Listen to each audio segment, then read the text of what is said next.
You know your child isn't bad, and you know you're not a bad mom, but something still doesn't feel right.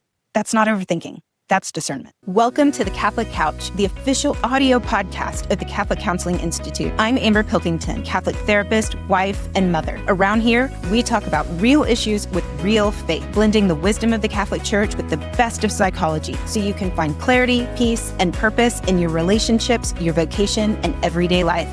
Whether you're folding laundry or driving the carpool, pull up a seat and let's go. Hey friend, summer's finally settling in, and for the first time in months, the house might actually be quiet for 5 whole minutes. No permission slips, no panic-lost library books, no calls from the school. And yet, you're sitting here, coffee in hand, replaying moments from last semester. That teacher email, the meltdown in the parking lot, that pit in your stomach every time the school's number popped up on your phone.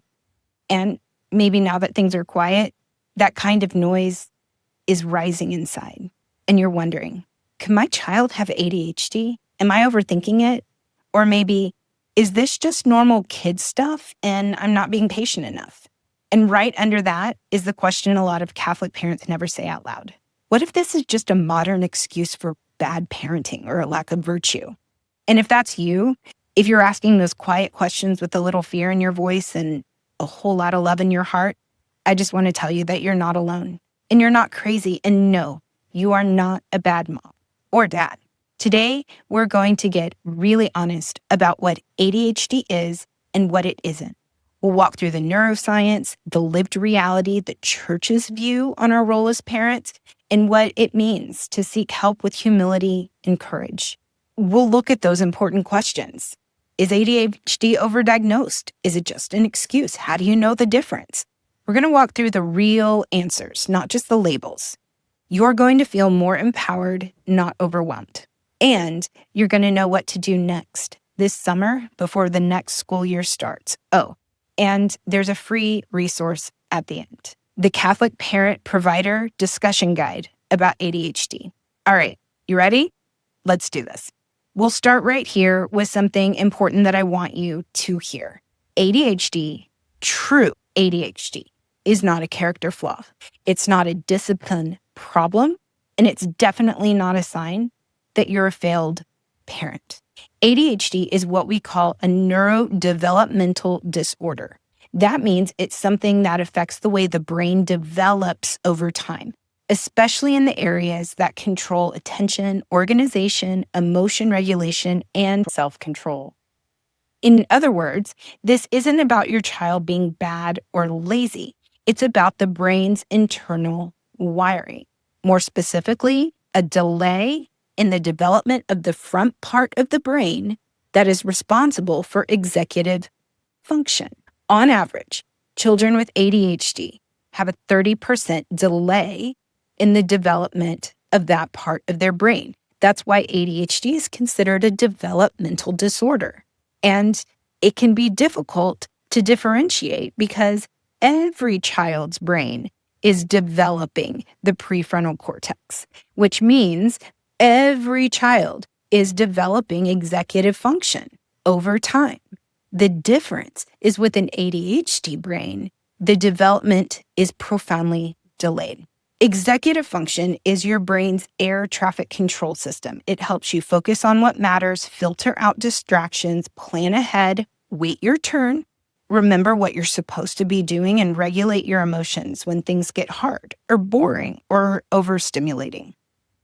And when a child or an adult has ADHD, the executive function system runs about 30% behind what's typical for their age.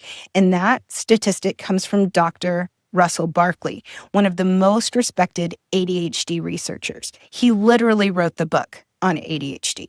So if your 10-year-old is acting like a 7-year-old when it comes to impulse control or emotion regulation, they might not be manipulating you.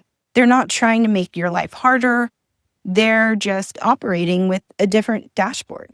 A child with ADHD has a brain that has an accelerator, but the brakes and the steering wheel are still catching up. And it's important to say this. ADHD doesn't always look the way people think that it does. It's not always a loud kid bouncing off the walls. In fact, Many kids with ADHD, especially girls, aren't hyperactive at all.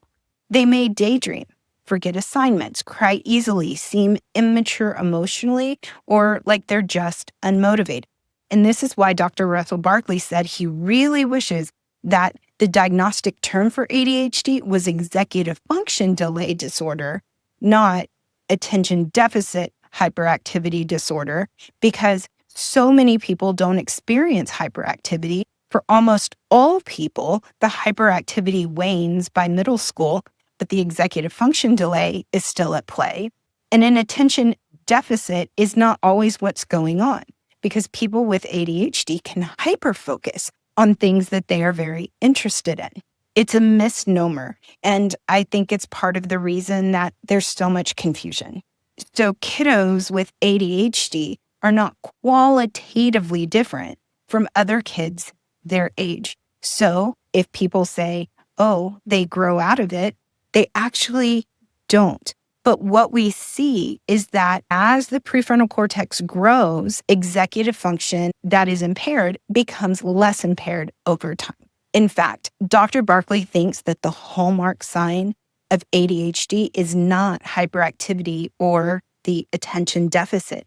It's actually the emotion dysregulation, big feelings with difficulty managing them.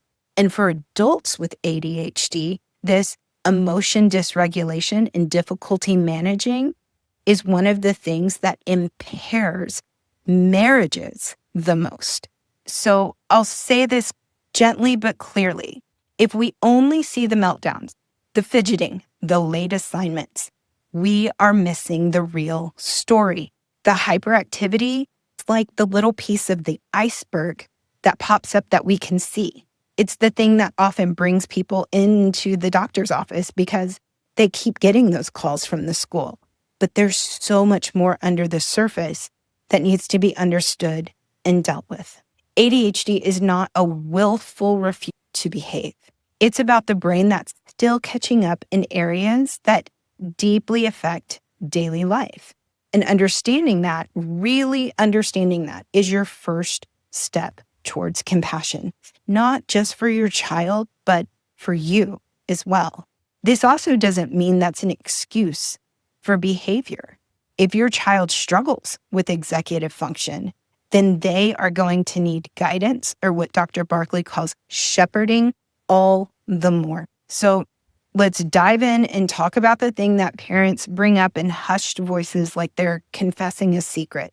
I think this might run in our family. Here's the truth. You are probably right. ADHD is one of the most hereditable conditions in mental health. That means if your child has it, there is a very strong chance someone else in the family does too, diagnosed or undiagnosed. In fact, research shows that about 75 to 80% of ADHD cases can be traced back to genetics, which means there are some other ways that we think a developmental delay can happen, but this is the lion's share. And that is not about poor parenting or too much screen time or not enough consequences, although all of those can create further impairment. And we can talk later about how to create some structure that can get you headed in the right direction.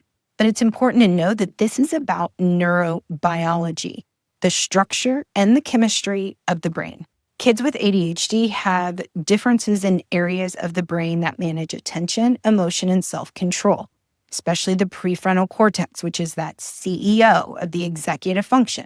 Functional MRI studies show that these areas are smaller in volume, slower to develop, and less active during tasks that require focus, memory, or impulse control.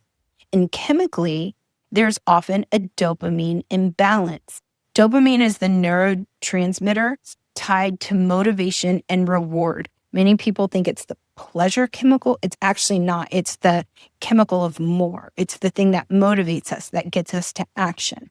And please be very careful what you read and hear out there on the interwebs. There was a study done about 5 years ago that looked at as much information as they could find about ADHD online. And what they found was that most of it was wrong. You may hear something like, people with ADHD have less dopamine in their brain. It's actually not true. They have less dopamine receptors. Small difference, but important difference. So when you see that your child is glued to Minecraft for hours but can't finish a 5-minute worksheet, it might not be selective motivation. That could be the brain's reward system lighting up in one place and falling flat in another. That's called a high interest task. And it's important to know, if you're a parent who's walked into a school meeting and felt like they were hinting that you needed better routines at home. If it's true, then let's look at that and be honest. But it's also important to know that ADHD is not a reflection of your character. It is a reflection of brain wiring, and wiring often runs in families. Dr. Russell Barkley says something really interesting here. He believes that genes tied to executive function are some of the most recent additions in human evolutionary history, which makes them more fragile and more prone to mutation and more sensitive to things like stress or delayed parenthood. And since people are having children later in life, and our world is far more overstimulating than it was 30 years ago, far more inflamed as well, those little vulnerabilities can be a lot more noticeable. It doesn't mean anyone did something wrong, and maybe you had kids early in life, but what about parents? What about those parents? And as genes mutate, this is some pretty complicated genetic science, but let's just, for the sake of simplicity, say they can be passed down in a mutated form. And the genes responsible for executive function, Dr. Barkley believes, are the most sensitive to mutations. It means that the systems our kids are using to function, attention, planning, memory, are under extra stress. And those with ADHD are more affected. So if you're feeling guilt, let's pause. If your child has ADHD, you did not cause this, but your response can change the direction of their story. So now let's talk about what happens when someone gets referred to ADHD testing. The blurting, the climbing, the nonstop movement in the church pews or grocery aisles, the teacher who says they can't sit still or stay on a task. That kind of behavior is hard to miss, and it's often what gets kids on the radar, especially boys. But here's what a lot of people don't realize. ADHD doesn't always look like chaos. Sometimes it can look like quiet withdrawal. Sometimes it looks like a little girl staring out the window during math, or a teen who takes forever to start homework and melts down when asked why. A kid who gets labeled as shy or sensitive, but who's actually overwhelmed inside. A child who forgets their lunch every single week, but seems smart enough to remember. This is not an issue of IQ or intelligence. This is executive function. Hyperactivity is the loudest of symptoms, but underneath it, the bouncing, the zoning out, the emotional outburst, the difficulty with organizing and planning is the same core issue. Executive function that is still under construction. And in girls, they're significantly more likely to be underdiagnosed, sometimes until middle school or even later. Why? Because they tend to internalize instead of externalize. This means instead of acting out, they worry, people please, cry, ruminate, and often mask their symptoms just enough to stay under the radar. So while the boys get flagged for hyperactive behavior, girls often get labeled as anxious, disorganized, or dramatic. See where we're going here? And I want to pause here to say this lovingly. If you are a Catholic parent with a high-achieving daughter who is struggling with perfectionism, emotional reactivity, focus issues, please don't write it off as just hormones or just stress. It may be ADHD. Maybe it's not, but she deserves to be seen. And we want to make sure that it's not missed.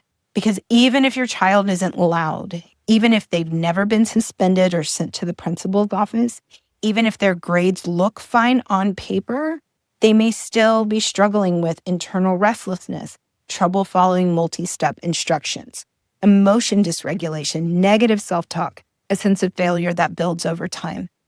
And those are just as real and just as worthy of help as the loud, visible symptoms we tend to associate with classic ADHD. You don't have to wait for things to fall apart to ask the question. You're allowed to notice what's not being said under the surface, what doesn't feel quite right, and follow that tug. Trust your gut, not to jump to conclusions, but to stay open and curious. These symptoms can overlap with a lot of other things as well. I'm certainly not suggesting you diagnose your child by podcast. I just want to give you more information so you know the right questions to ask. Remember, this is not about being a good kid or a bad kid. It's about how their brain is working and what kind of support would help them flourish. I want to do a little myth busting here. You've probably heard this one. French kids don't get ADHD, so maybe it's just a cultural thing, or maybe American parents are just too soft. This myth took off after a 2012 Psychology article that compared US and French ADHD diagnosis rates and suggested that France's parenting style somehow prevents ADHD. But here's the problem. That article used outdated, incomparable data. It said French kids only had 0.5% diagnosis rate compared to nearly 9% in the US. Sounds convincing, right? But dig into actual global research and you'll find something different. A 2013 international study that used standardized diagnostic criteria across countries found that true ADHD prevalence in France is between 3.5% and 5.6%, about the same as other developed nations when you apply the same lens. So what's the disconnect? French psychiatrists have historically used different diagnostic systems like the CFT-MEA, which views behavioral issues more psychoanalytically and less biologically. That means kids in France were less likely to be formally labeled, but that doesn't mean they weren't struggling with ADHD symptoms. Also, France had stricter cultural attitudes about parenting, school discipline, and social norms. That led to more suppression, not less incidence. Here's what we now know.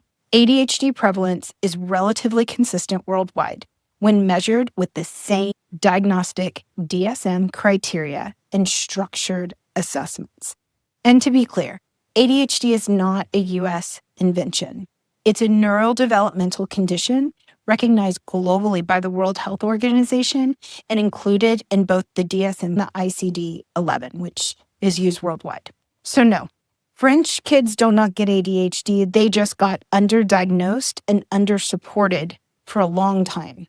And if anything, that myth has prevented families everywhere from seeking the help their child actually needs. But I'm sure it sold a lot of magazines, so there's that. Here's another myth you may have heard. We didn't have all these labels when I was growing up. We just got spanked and we turned out fine. Now, before we dive in, I want to acknowledge something important. This belief often comes from a place of generational pride and survival. Our parents and grandparents faced real hardship. They were often taught to equate discipline with love, and anything outside of that felt indulgent. But when it comes to ADHD, this mindset misses something huge. What looks like disobedience on the surface may actually be a neurological delay underneath. ADHD is a disorder of self-regulation, not motivation. It's not, I won't behave. It's, I can't regulate consistently yet. And spanking, yelling, or punishment-based parenting can actually intensify the very issues that kids with ADHD are already struggling to control. It can also seek to suppress symptoms based on fear, which has its own negative outcomes both in childhood and later in life.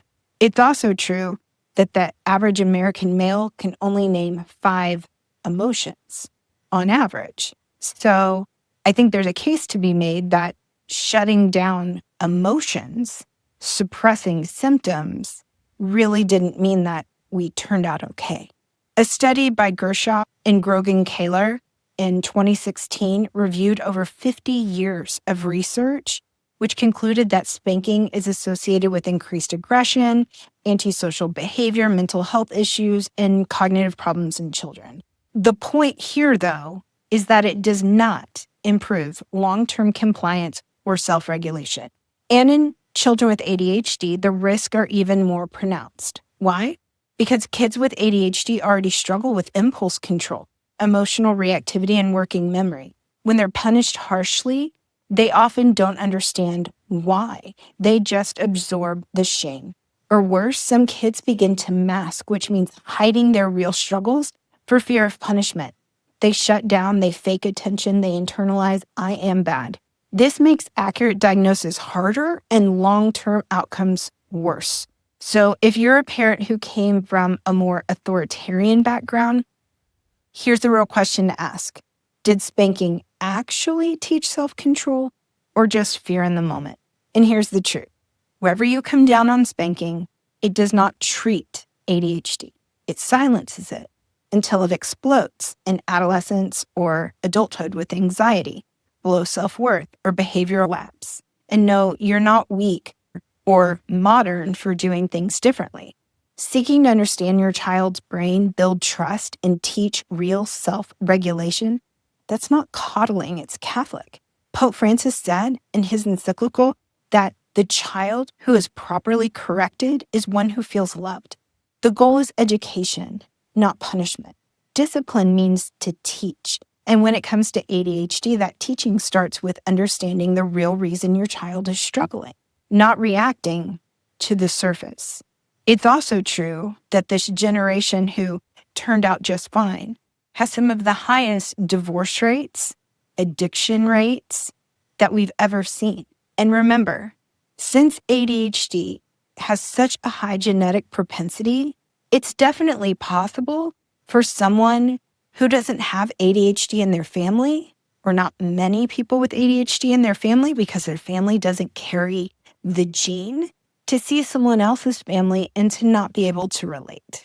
And when it comes to spanking, again, I don't think it's always wrong. It's important to recognize that kids with ADHD have a higher incidence of physical abuse as children because their behavior can be infuriating. And when spanking is the only tool in the cabinet, then what happens when it doesn't control the behavior? What started as, in some minds, a reasonable punishment or an appropriate punishment can rise to the level of something far more dangerous. Remember that in homes that have a child with ADHD, it's highly likely that a parent does too, which means that if untreated, that parent probably struggles with emotion regulation and impulse control. This can be a disastrous combination, even in the best of families. Here's another. ADHD is caused by screens and sugar. If you've got a kid who bounces off the walls after a cupcake or can't tear themselves away from YouTube, it's easy to think maybe ADHD is just a sugar and screen issue. It's a super common belief. And there is some truth in the idea that the modern lifestyle habits affect attention and regulation. But we need to draw a firm distinction here. Sugar and screens do not cause ADHD, and removing them does not treat it. Yes, they can exacerbate symptoms, but they don't create the disorder itself. A comprehensive review published in the Lancet Psychiatry in 2012 found no causal link between sugar consumption and ADHD. However, it did find that some children with ADHD may be more sensitive to dietary changes, especially artificial food dyes and preservatives. In other words, yeah, diet matters, but sugar alone isn't the villain, and it doesn't cause the structural brain differences seen in ADHD. Now, what about screens? Excessive screen time, especially before age 5, has been associated with delayed attention and poor self-regulation. A 2019 longitudinal study in JAMA Pediatrics found that more than 2 hours of screen time was correlated with lower performance and behavior and executive functioning tests later on. It's important to recognize this is a correlation, not a causal link. Here's the difference. Ice cream sales go up when home break-ins go up. There's a correlation. They go up together. But does one cause the other? No, there's actually a third variable. The third variable, or many third variables, are things like it's warmer, it's the summer, people spend more time on vacation or away from their houses. So just because two things rise together doesn't necessarily mean that one causes the other. It means it's worthy of looking at and asking more questions. So yes, screens can absolutely make symptoms worse. They can overstimulate the brain, hijack the dopamine system, and make it harder to focus on less exciting tasks, like, say, math worksheets. They can also interfere with sleep, which directly affects emotion regulation. But here's the difference. That is screen-induced dysregulation, not ADHD. For example, in psychology or in psychiatry, if someone comes into the ER and they're seeing things that aren't there, we cannot diagnose them with psychosis or schizophrenia if we know that they've just taken a hallucinogen drug. Yes, the symptoms are the same, but the cause is different. And that's important to know because it changes the treatment. So it's important to know that while we may be looking at something on the surface that seems very familiar, we have to understand the underlying mechanisms. A child with ADHD will show symptoms across multiple environments, not just after iPad time or dessert. They'll struggle to regulate even in low sugar, low tech settings like church, family dinner, or reading a book. Cutting back screen time and building a calm, present routine can help every child. They're not a cure. And saying ADHD is caused by screens or sugar can leave parents feeling blamed for something that's actually biological and genetic. We have to be very careful. You might not know, but early on in Victorian England, schizophrenia was called cold mother's disease. The belief was that if the mother didn't like the child, that the child could sense it. And this is what led that child to have schizophrenia. Can you imagine how this must have felt to mothers who deeply loved their children and had a child who had what we now know is extremely brain biologically, genetically based disorder, and how they were shamed for symptoms they did not cause? We have to be very, very careful about our thinking here and also take responsibility for the kinds of things that we're posting and saying publicly. Here's another one. My kid can't have ADHD because they can focus for hours on Minecraft. Okay, this one trips up almost every parent I work with at some point.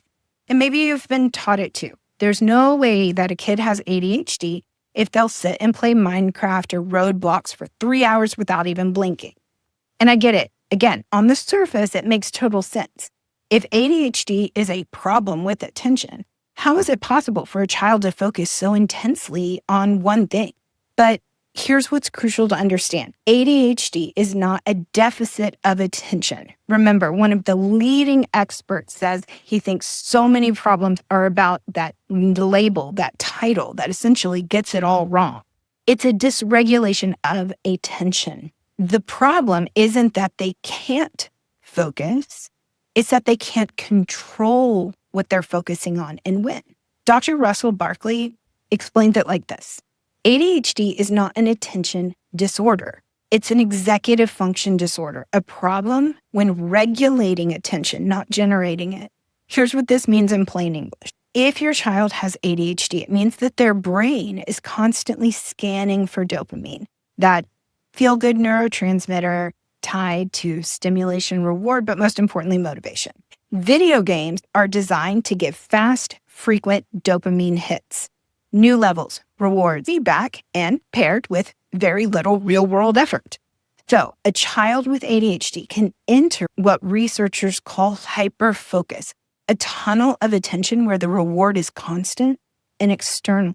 This can also happen with high interest or high value items or context. For example, your child may love dinosaurs and hyper-focus when learning about dinosaurs. They can read all kinds of books about dinosaurs and can tell you all kinds of things about them.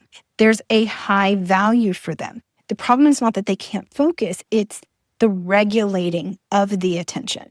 Then it's hard, though, to try to shift that focus onto math homework or cleaning their room or just listening at Mass, and suddenly the wheels fall. This isn't laziness.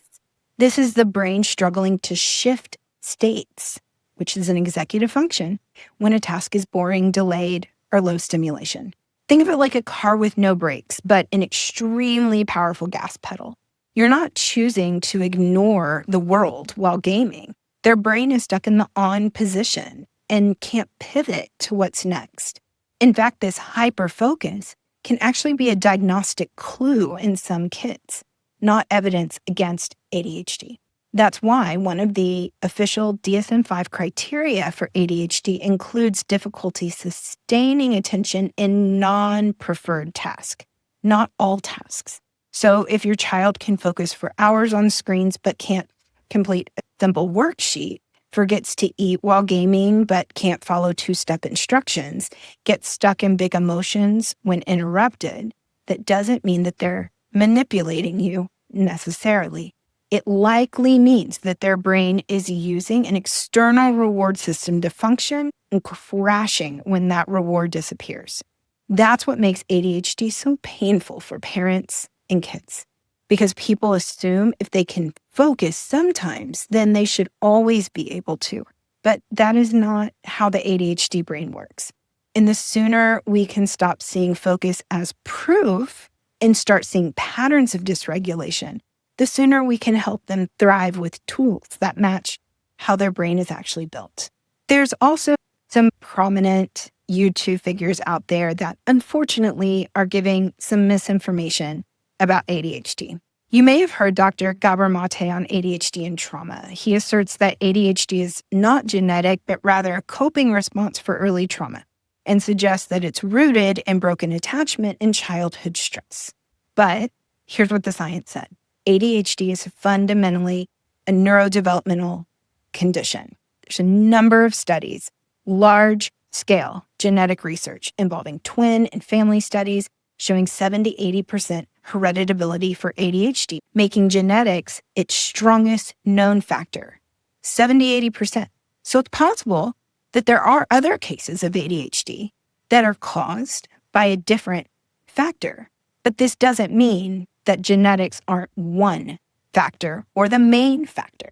MRI brain studies document delayed cortical maturation, about a 3-year lag in key regions like the prefrontal cortex in kids with ADHD. If you want to get into all the research, check out the description and show notes. It'll all be there. Trauma and stress can exacerbate but not cause ADHD. Trauma can produce behaviors that look like ADHD. Go back to the example about the person who shows up in the emergency room seeing things that aren't there. Impulsivity or trouble focusing can also be caused by trauma. It can look like ADHD. It doesn't mean that it is. However, PTSD and trauma impact different brain areas like the amygdala and the hippocampus for the neuroscience nerds out there like myself. And behaviors often fluctuate depending on whether trauma reminders are present. Critically, ADHD symptoms must be consistent across settings, home, school, etc., not just in stressful moments. This is a core DSM-5 diagnostic criteria. Also, ADHD and trauma frequently co-occur. Studies show that kids with ADHD are more likely to face adverse childhood experience or traumatic events. We can make some postulations on why this might be. But whatever the case, trauma can make ADHD worse, but that's not why the brain wiring differences existed in the first place. We return to Dr. Barkley, for whom ADHD has been his sole study for decades. Trauma doesn't trump biology. Dr. Barkley has responded to Dr. Mate's theory as more than wrong. That's a quote, saying genetic and neurobiological basis is not negated by trauma risk. And Dr. Barkley emphasizes that ADHD is a developmental delay in executive functioning, not a learned coping mechanism. So in short, trauma has real impacts that should be screened for in any evaluation. ADHD is primarily biological. We need to treat trauma where it exists but also provide the executive function support structure and possible medication if ADHD requires. It's important to avoid an all or nothing framing. This is not trauma versus ADHD, but rather trauma times ADHD, and how many kids need for both, not just one. In short, ADHD is not solely caused by trauma, and calling it such can delay diagnosis, invalidate kids' struggles, and pigeonhole families into a single narrative. But trauma can worsen ADHD, and good clinicians address both. That's honoring both the heart and the brain. One last media figure that I have to address, and this is Gary Brecka. His claim is that ADHD is caused by too many thoughts and nutrient deficiencies. He argues that ADHD isn't a real disorder, but rather attention overload caused by rapid thought production without proper breakdown, tied to methylation enzyme deficiencies. He suggests that instead of stimulants, people should fix methylation-specific supplements to restore focus, which, ironically, his company sells. He also downplays the impact of trauma in ADHD. Remember the strong studies about 70 to 80% of the variance shows genetics is the strongest factor. Neuroimaging consistently shows structural and functional differences in ADHD. This isn't just about trusting a few studies or people's opinions. We can see this on brain scans. They show smaller or slower to develop prefrontal cortex areas responsible for executive functioning. There's no credible evidence that simple methylation deficits or nutrition insufficiencies alone explain ADHD. It's not a one gene or one nutrient disorder. Methylation is complex, not a cure-all. His proposal that boosting methylation or folate intake will quiet ADHD truly oversimplifies a very complex neurochemical system.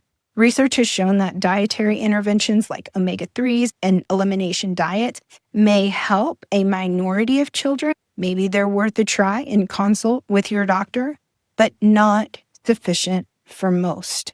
Screen sugar trauma.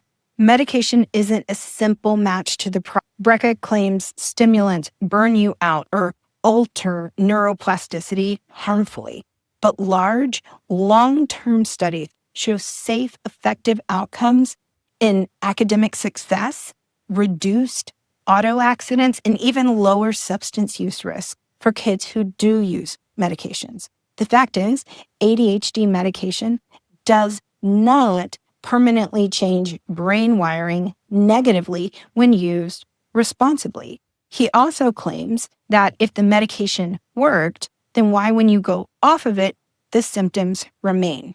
As far as I'm aware, there are no ADHD medication companies, developers, or suppliers who are claiming that their medication treats ADHD in the sense of cures. It is symptom management, much like if I give a diabetic insulin and then take the insulin away and they still have diabetes, saying the insulin didn't cure the diabetes. That was never the claim to begin with. Brecka's focus on methylation and thought overload is appealing, but it's not supported as the root cause of ADHD by the evidence. It's also important to know that he's not a physician. He does have a degree in science. Most importantly, he owns a company that offers solutions you can buy from him that support his claims. I find this highly problematic. ADHD remains a genetically rooted neurodevelopmental disorder that often requires comprehensive, discipline-informed approach. Nutrition and trauma support are pieces, for sure, but not substitutes. I could probably go on and on and on.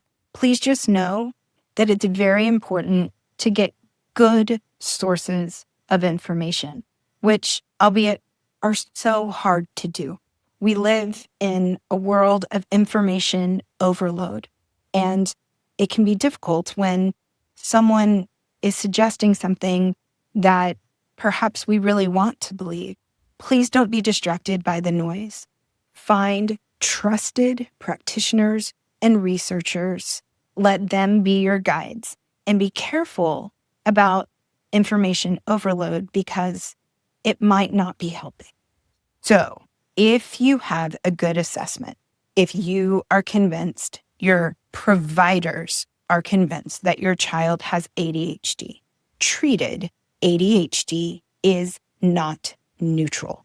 It does not burn itself out. We've talked about why some people feel that it is outgrown, because for most people, the hyperactivity starts to wane at middle school, but you're not seeing the executive function. And no, kids do not outgrow it if we just ignore it long enough. Again, the hyperactivity may fade, but we've talked about how that's essentially incidental to ADHD. ADHD is a condition that impacts daily functioning, socially, emotionally, academically, and spiritually. And if we leave it untreated, especially during the formative childhood years, the fallout can be deep, long-lasting, and devastating. According to the American Academy of Pediatrics and the CDC, children with untreated ADHD are more likely to repeat a grade, get suspended, and drop out of high school. They're more likely to experience anxiety, depression, and self-esteem issues as teens. They're also at a greater risk for substance abuse, car accidents, and unsafe behaviors in adolescence and early childhood, including unplanned pregnancies and drug use. That's not to scare you, nor is it to say that medication treatment is right for everyone, but please understand and know the risks, not just for medicating or for treating with therapy, but the risks for not doing so. Because only when you know the pros and cons for each is it really a true assessment and informed consent. The impacts of untreated ADHD are not because they're doomed. It's because struggling day after day, especially without understanding why, is exhausting. It chips away at motivation. It shapes identity. Kiddos with ADHD hear far more negative commands and less positive motivational statements than kids without. You can only hear, "Why can't you just sit still?" or "How many times do I have to tell you?" so many times before you internalize it. And then instead of just having ADHD, the child begins to believe that I'm stupid, I'm a failure, I make everyone's life harder. And I have seen these statements, these beliefs about self be carried through to adulthood. That's the real danger, not the ADHD itself, but the story that they start to believe about who they are. And the truth is, by the time most kids are referred to ADHD testing, they've already tried their best. They've already felt confused and frustrated and ashamed, and they've already absorbed messages, however unintentional, from teachers or coaches or even from us parents, that they're too much or not enough. So I want to offer a shift here, especially if you're on the fence about exploring a diagnosis or treatment. Getting your child evaluated doesn't mean that you're labeling them. It means you're loving them enough to get the full picture. It means you're stepping in and not giving up. Because we don't just want behavior change. We want healing. We want clarity. We want kids who can grow into their God-given identity with confidence. And it's really hard to do that if you're drowning in executive dysfunction and no one's thrown them a lifeline or helped them understand what's going on inside their brain and body. So if you're feeling that tug in your heart that something's off, that you can't keep doing this alone, I just want to say that you don't have to wait for rock bottom. You don't have to wait for another school year full of fear and frustration. There is help, there are options, and there is hope. So, deep breath. This can be a place where Catholic parents freeze. They say, I don't want my kid to be labeled. I'm afraid of side effects. I don't want to medicate something that should be disciplined or diet controlled or just normal childhood. And those questions are fair, and they deserve real answers and not shame. The answers to those questions are going to be different for every family and every child. My goal here is to give you all of the information and to fill in some of the blanks that I don't see talked about as much that give a fuller and complete picture. So let's walk through what we know. Is ADHD overdiagnosed? Well, it's complicated. Rates of ADHD diagnosis have gone up in recent years, especially in the US, but that doesn't automatically mean that we're overdiagnosing.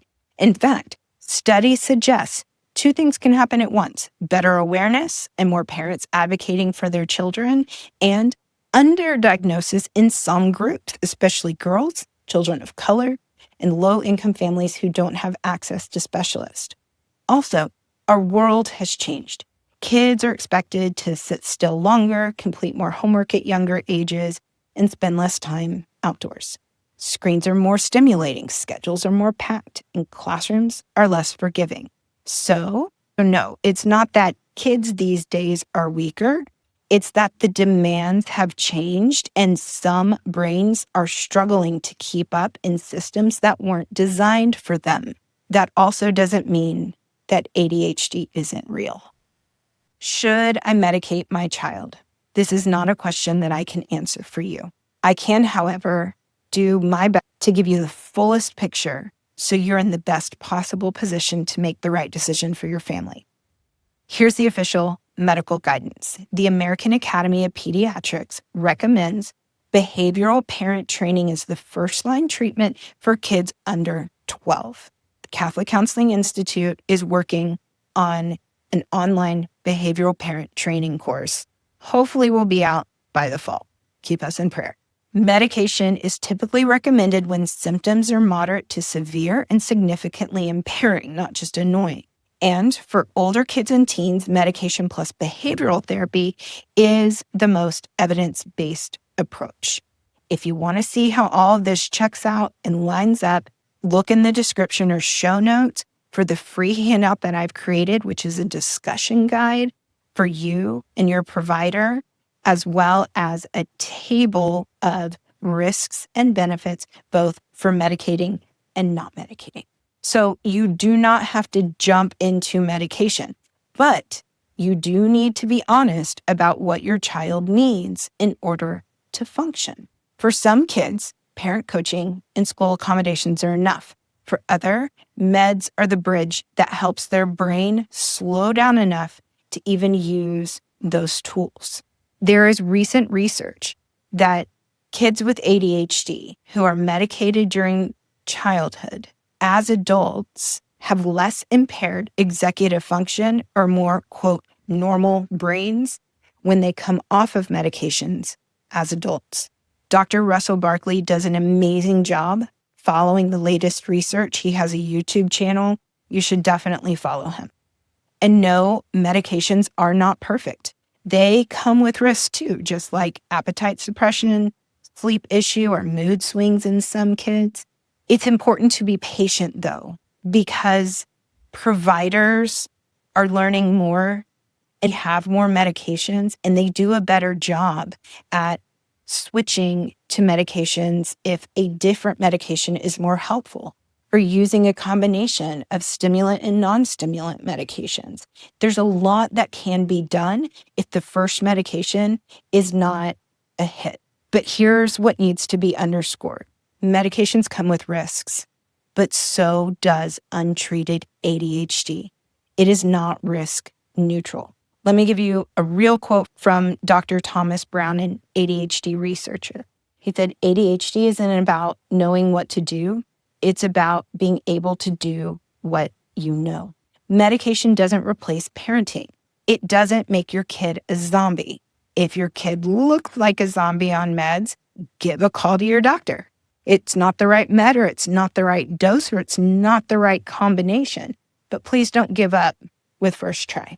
When done well, medication helps brains do what it already wants to do, to pause, plan, regulate, and succeed. But what about my values? Many parents ask. Let's talk Catholic for a second. As Catholic parents, we take discernment seriously. We don't want to rush into anything that alters the body or mind without reflection and prayer, and that is good. But Catholic teaching also affirms the use of medication to restore function and ease suffering. We're not Gnostics. We believe in the goodness of the body When the body struggles, it's okay to support it. The Catechism says life and physical health are precious gifts and should be reasonably cared for. That's paragraph 2288 for those following along. So if ADHD is interfering with your child's ability to thrive, love, learn, and relate, seeking treatment is an act of love, not weakness. All right, maybe something resonated in this episode. Maybe a lot of things did. You're not in crisis, but your gut is telling you something's off, and you've tried the guesswork, so now what? First, take a breath. You do not have to solve everything this week. Summer's a beautiful time to slow down, observe, and prepare, not panic. Let's talk through some gentle and wise steps you can take without rushing into anything. Number 1, start a pattern journal. Just for a couple weeks, jot down things that feel off, not to judge, but to notice. Are mornings always chaotic, no matter how early you start? Do simple instructions lead to tears, shutdowns, or huge power struggles? Did teachers report unfinished work or good kid just distracted? Do you hear phrases like not living up to potential or easily frustrated? This isn't about catching your child doing something wrong. It's about identifying where their executive system might be under strain. Number 2, talk with someone you trust, not everyone. Before you jump on Google or post on a mom group, please pause. Make sure you're getting grounded and wise advice. Your pediatrician, school counselor, a Catholic therapist who understands child development and won't shame you. Ask me questions in the comments. I'm a Catholic therapist who's also certified in ADHD treatment. I've said his name over and over again, but Dr. Russell Barkley's work is fantastic. You will not go wrong. He's got a number of books for parents, including some that I will link in the comments. Avoid the temptation to crowdsource your child's needs. You don't need 47 opinions. You need clarity, not noise. Remember that most of what you will find on the internet is not correct. And it's certainly not helpful to have posts that said, we didn't have ADHD in my time. My parents just used a stick. This isn't helpful. And a stick has never cured true ADHD. Number 3, look into a consult. If your child's behavior is interfering with school, friendships, or home life, and it's been ongoing for 6 months or more, it's absolutely appropriate to get a consult from a psychologist, a neuropsychologist, a developmental pediatrician. Doesn't mean that you're committing to a diagnosis. It means you're willing to learn more, and that is a good thing. In the free handout that I've given you in the link below, there's information about additional imaging or tests that you can ask for if you want to take a look at what's really happening in your child's brain before committing to a diagnosis or to medication management. If you're not sure where to start, number 4, educate yourself on support options. There are a few support tracks that do not require meds and do work when started early. Parent behavior training, also called behavioral parent management training. Again, stay in contact with the Catholic Counseling Institute because I'm working on a class that I can put online so people from all around the world are able to access. Classroom accommodations, 504s or IEP, depending on needs. Therapy focused on executive function skills and emotion regulation. Nutrition, sleep, and support because the brain is part of the body. You can explore all of this before considering medication, and if you do consider meds, you can bring up your values and questions with you. There is not a one-size-fits-all path. There's just a next right step. And if it helps you, you can think about trying medication simply as that, as a trial. There's no medication that I'm aware of where you have to sign on the dotted line that if you start a medication, you agree to take it or give it to your child for the rest of their life. A medication trial is also an option. Of course, you want to work with your doctor because there are a number of medications that you don't stop or start cold turkey. But you could also ask for a trial for a certain number of weeks to see how it works and then make a longer-term decision from there. Number 5, ground your discernment in prayer. Ask God to show you what your child needs. Ask the Holy Spirit to remove fear and replace it with clarity. Ask Our Lady to hold your heart and guide your intuition, because discernment is a sacred act. And when you invite the Lord into it, you're no longer walking in confusion. You're walking in communion. Pray with your spouse. Remember that the grace for parenthood flows through the sacrament of marriage. Before we wrap, I want to say something that you may not have heard yet. If you're wrestling with what to do for your child, if you're tired, if you're afraid of being judged, I see you, and I believe in your ability to parent with courage and wisdom. You are the best parent for your child.